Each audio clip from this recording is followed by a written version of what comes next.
Okay, so we're going to take a break in this economic lecture to talk about an economic force, and it's connected to scarcity, and it's one of the things that people like to talk about the most, but for some reason they don't like it that much, and that's war.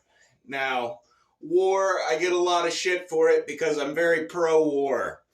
There's been very few wars, at least that the United States has embarked on, where I wasn't like, yeah, at the end of the day, we're the good guys, they're the bad guys, it's pretty straightforward, let's kill them.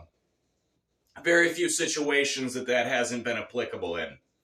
And it's because the world is filled with miserable people that need to die. And yet, war is a very destructive thing. War does not put food on the table. War does not get us closer to being a spacefaring civilization. It's not going to help us terraform planets. It's not really a driver of the sciences. It turns out that when little kids can grow up in peace and ask themselves, what am I going to be? And then go to school and go and study hard, that ends up being better for the economy than waging war. And yet, war is a very simple thing. The logic of war is all encompassing. Things become very straightforward when you're at war. Your main objective is to kill people. It makes sense to me. I get it. But peace is difficult. Peace involves compromises. Nobody likes to compromise. Peace involves other people looking into what you're doing, looking over your fence, making sure you're not breaking the rules. And then you got to look at other people and check on them. It's aggravating. Peace is a vice for old guys. War is a young man's game. That's how it's always been. That's how it'll be until we get rid of it. But war is part of my strategy.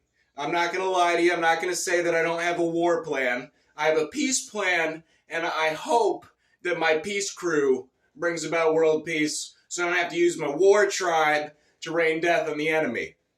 I'd like to have peaceful unification of the planet, but I'm willing to accommodate the fact that I'm on a warlike species filled with cavemen who have little regard for the value of human life, dignity, progress, and averting extinction.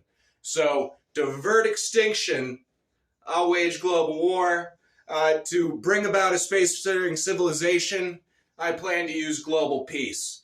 I'd like for the day to come where we have Armistice Day, where we put down our guns, where we start getting back to just farming, toiling, working hard, getting rockets up in the sky for peaceful purposes. And yet, I'm not willing to concede all of history to bad people just because they're more willing to shoot people to death. So I got two parallel plans, and that's how all the nations are. That's the same with the churches and other world-changing outfits.